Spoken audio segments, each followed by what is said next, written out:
नमस्कार, आप देख रहे हैं कच्चा चिट्ठा। मैं हूं आपके साथ प्रीति रघुनंदन। बॉर्डर यानी एलएसी के करीब चीन अपनी साजिशों से बाज आता नहीं दिख रहा। चीन अब डोकलाम के करीब अपने इंफ्रास्ट्रक्चर को मजबूत कर रहा है। चीन चुंबी वैली से होते हुए डोकलाम तक अपनी सेना की पहुंच को आसान बनाने में जुटा है। लिहाजा भारतीय सेना ने एक ऐसा रोड मैप तैयार कर लिया है जिससे चीन की साजिशों पर पानी फिरना तय है। कैसे भारत के रोड मैप से डोकलाम में डरेगा ड्रैगन, जानने के लिए देखिए हमारी एक्सक्लूसिव रिपोर्ट।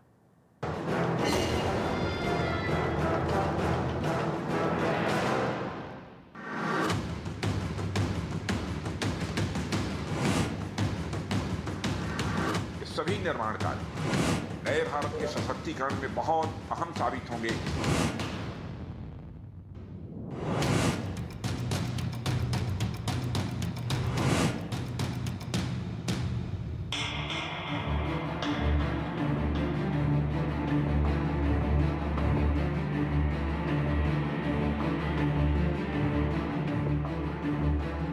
जून 2017 चीन ने चोरी छिपे डोकलाम में सड़क बनाने का काम शुरू किया तो भारतीय सेना ने उसका पुरजोर विरोध किया। चीन को सड़क बनाने से रोक दिया। भारत और चीन की सेनाएं आमने सामने आ गईं और 73 दिनों तक टकराव की स्थिति बनी रही। वो दिन था और आज का दिन। डोकलाम के मुद्दे पर चीन और भारत में तनाव कम नहीं हुआ है।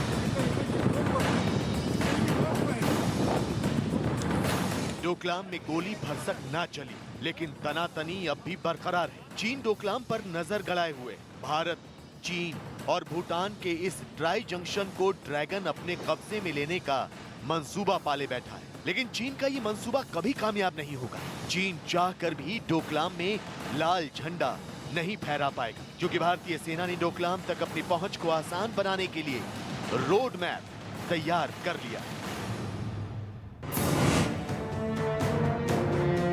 डोकलाम और फिर लद्दाख में चीन की साजिशों को देखते हुए भारत ने बॉर्डर के करीब अपनी रक्षा तैयारियों को काफी पुख्ता कर दिया है। बॉर्डर तक बड़े हथियार और अतिरिक्त सैनिकों की फौरन तैनाती के लिए सड़कों का जाल बिछाया जा रहा है। पहाड़ों को चीरकर सेना के लिए रास्ता तैयार किया जा रहा है। बॉर्डर के करीब ऐसे ही 2 इलाकों में दमदार पुल खड़े किए गए हैं, जिन पर टैंक भी गुजर सकते हैं।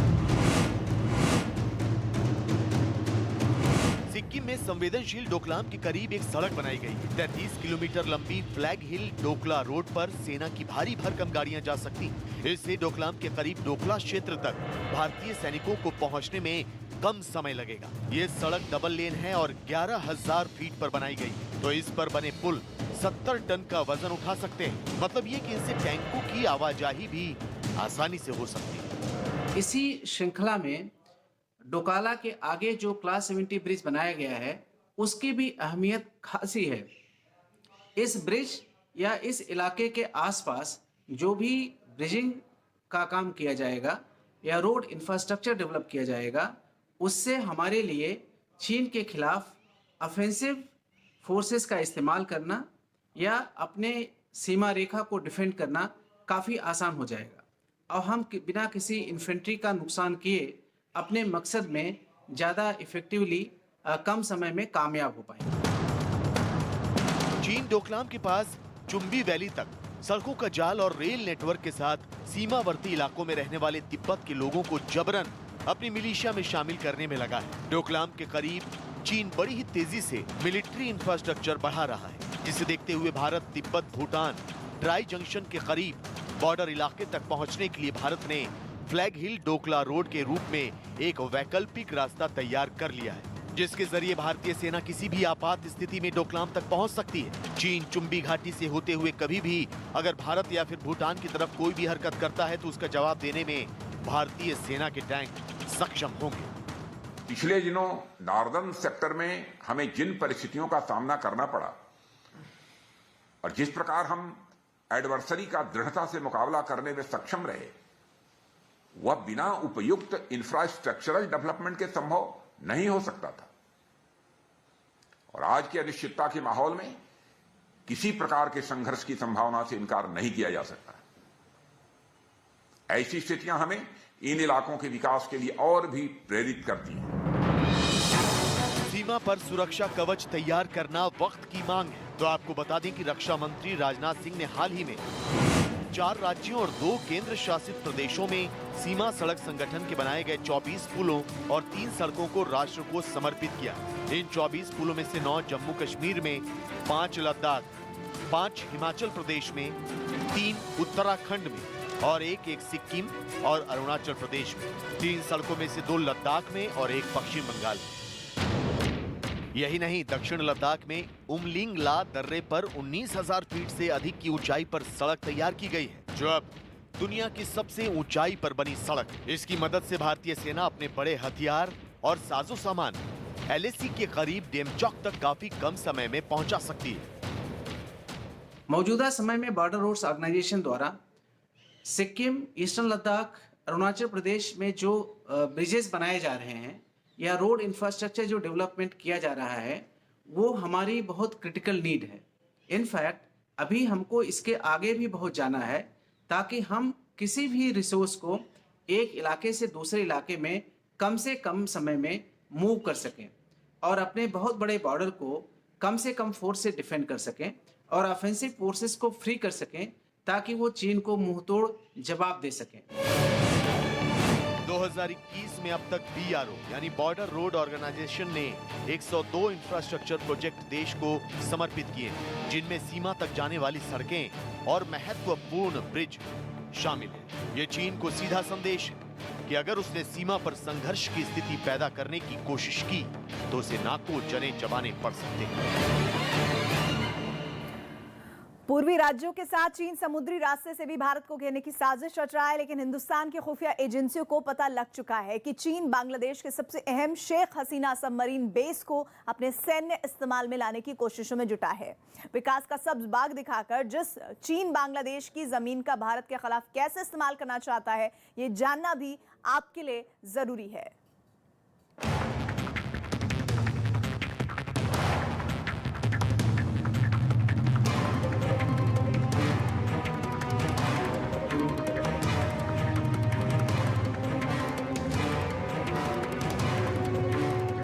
भारत को घेरने के लिए चीन का ऑपरेशन समंदर।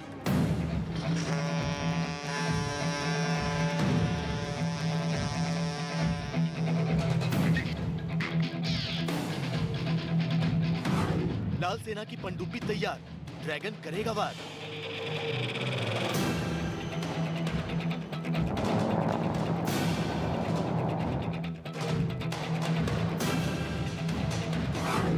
बीजिंग टू ढाका, होगा समुद्र में धमाका।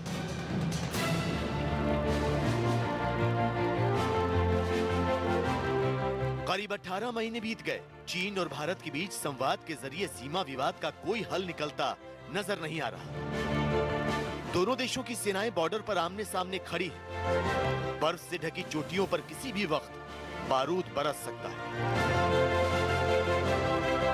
हालांकि भारत सीमा पर शांति बनाए रखने के लिए कूटनीतिक और रणनीतिक मोर्चे पर फूंक फूंक कर कदम आगे बढ़ा रहा है, लेकिन चीन अपनी चालबाजियों से बार बार हवा का रुख बदल रहा है। अमन की जगह आक्रमण की नीति पर चलते हुए चीन एलएसी को जंग का अखाड़ा बनाने पर तुला है।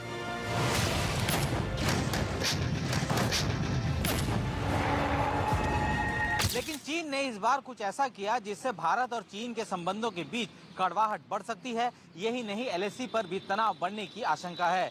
दरअसल चीन ने जिस तरह से ग्वादर पोर्ट का इस्तेमाल भारत को घेरने के लिहाज से किया, उसी तर्ज पर अब वो बांग्लादेश के शेख हसीना सबमरीन बेस पर अपना लाल झंडा फहराने की फिराक में है। बांग्लादेश में विकास के नाम पर उसके साथ छल करते हुए बांग्लादेश के इस शेख हसीना सबमरीन बेस का इस्तेमाल वो भारत के खिलाफ कर सकता है।